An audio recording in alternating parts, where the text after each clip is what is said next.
Bom, para quem está vendo aqui pelo YouTube é muito mais fácil, tá? Mas para quem não estiver vendo e estiver escutando a gente pelo podcast, né, pelos agregadores de podcast, a gente tem aqui um caso clínico de uma mulher de 38 anos, sem comorbidades, que procura o pronto-socorro por dor torácica há 60 minutos. Para quem está conseguindo acompanhar as imagens, fica fácil, mas eu vou dar uma leitura aqui do eletrocardiograma. Então, a gente tem aqui um eletro em ritmo sinusal, a gente tem um bloqueio de ramo novo, né? E a gente dá para entender direitinho que aqui é um bloqueio de ramo isquêmico. A gente está vindo uma onda R grande, mas com um supra de parede anterior, que vai aí de V1 até V5 pelo menos, até um pouquinho de supra em D em AVL, com uma imagem espelho em parede inferior, D2, D3 e AVF. Então não tenham dúvida de quem está vendo essa imagem aqui, pessoal, esse é um bloqueio de ramo isquêmico. Não tem dúvida, tá? Não, mas será que é novo, tal? Não, é novo, é isquêmico, tá? Tem um baita de um supra aí na parede anterior. O que chama atenção mais é que na história fala que a paciente tem 38 anos e não tem comorbidade. Então vamos passar para o próximo aqui, que é a cineangiocoronariografia, porque a gente está num serviço que tem hemodinâmica, essa paciente foi para a sala de hemodinâmica. Então, para quem está conseguindo ver, são duas imagens que eu deixei em GIF. Então, a gente vai começando aqui pela descendente anterior. Então, na esquerda, a gente está olhando aqui a descendente anterior. Vocês conseguem notar que do terço médio até o terço distal ocorre um afunilamento da artéria e que ela volta para o seu calibre na porção mais distal fazendo a curva. Era uma DA tipo 4.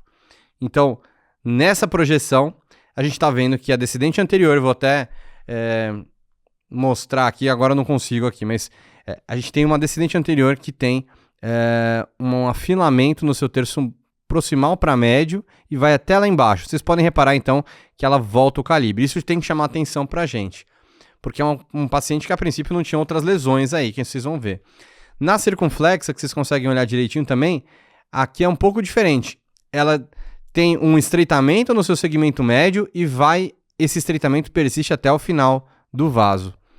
E aqui, então vou deixar para vocês darem uma olhada mais uma vez. E aqui a gente tem na coronária direita sem nenhuma lesão obstrutiva. Então, nesse contexto, a gente tem que pensar uma paciente de 38 anos que tem um quadro de infarto com supra anterior. O CAT tem um estreitamento na descendente anterior que vai até o final e ele volta ao seu calibre original. Tem um estreitamento importante na circunflexa também, do terço médio para o terço distal, e não tem nada na coronária direita. E é uma doente sem comorbidade. Então a gente tem que pensar aqui, bom, a artéria não está fechada, a artéria está aberta. Esse é o primeiro ponto. Segundo ponto, ela tem duas lesões graves. Estranho, né? Uma doente ter tanta lesão, né, nesse contexto de ser tão jovem. E ela tem achados aqui que sugerem muito uma dissecção de coronária. Então, bora aqui dar uma olhada nisso daí de dissecção de coronária, né? O que é dissecção de coronária? Então, galera, aqui vocês conseguem olhar, para quem está vendo a imagem aqui, essas duas imagens que a gente tem, uma ilustração, outra é um anátomo patológico, e a gente acaba tendo aqui na esquerda um vaso saudável, em que a gente vai ter a camada íntima, média e adventícia, e a gente tem a dissecção de coronária, que o mecanismo que todo mundo pensa ser o mais comum, que não necessariamente é o mais comum, né, mas é o mais fácil da gente entender, é como se fosse uma dissecção de aorta, que a gente vai ter uma laceração da camada íntima. Então, por algum motivo, uma crise hipertensiva, um problema no endotélio, por exemplo, a gente acaba tendo uma perda de continuidade na camada íntima e o sangue acaba entrando na região abaixo da íntima, acaba entrando abaixo do endotélio, acaba entrando na camada média para adventícia e vai propagando um hematoma. Justamente bem parecida a fisiopatologia com o que a gente já tem na dissecção de aorta. Então, esse é o jeito mais fácil da gente entender uma dissecção. E o que vai acontecer? Por conta desse hematoma, esse hematoma ele vai comprimindo, né, o lúmen do vaso, vai retraindo a área luminal, e aí pode ocorrer uma obstrução ao fluxo sanguíneo, gerando uma repercussão de uma síndrome coronariana aguda, por exemplo. Então, o mecanismo da dissecção é que você acaba reduzindo de uma forma abrupta o lúmen arterial e ocorre um desbalanço de oferta e consumo, beleza? Então, essa é uma das fisiopatologias aventadas, que é o rompimento da camada íntima. Mas uma outra fisiopatologia também que é estudada e é confirmada é, mesmo tendo uma camada íntima preservada, eu acabo tendo uma ruptura do vasa vasorum.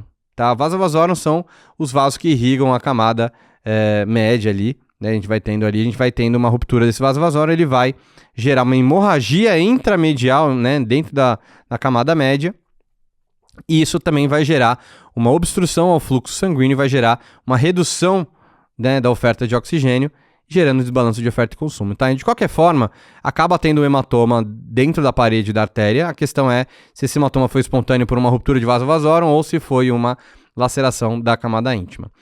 E aqui na direita vocês conseguem ver, então, um achado de lâmina, tá? E uma anatomia patológica que a gente vai ter mostrando exatamente isso daí. Onde está escrito TL é o verdadeiro lúmen e o FL é o falso lúmen. Assim como na dissecção de aorta, a gente acaba tendo que o falso lúmen acaba sendo maior e isso gera repercussão, né, levando a isquemia de órgãos, por exemplo. Então, nesse caso, a hemorragia acaba rechaçando o verdadeiro lúmen, reduzindo a área luminal, e dessa forma a gente acaba tendo um falso lúmen preenchido por hematoma e isso acaba reduzindo a oferta de oxigênio. Então, essa é o comum da dissecção de coronária, tá? As fisiopatologias mais apresentadas. Bom, ainda não é 100% elucidado, mas essas são as duas principais mecanismos. E aí, como que isso acontece, né, pessoal? A gente sabe que dissecção de coronária é uma das formas, né, de apresentação de uma minoca no primeiro momento, que você não sabe a etiologia, vai ter que rever o CAT, vai ter que precisar de exames complementares. E aqui eu trago para vocês uma revisão da Shaw, Elizabeth Shaw, também uma das autoras, uma das autoras, né, e que acabou fazendo uma comparação da apresentação desses casos, né, de dissecção de coronária. Então, a gente tem que a maioria dos casos são mulheres jovens e a principal apresentação é de síndrome coronariana com supra. E aí a gente coloca aqui que a gente está falando de 90% a 95% dos casos sendo mulheres, sendo que a idade média é entre 45 e 50 anos.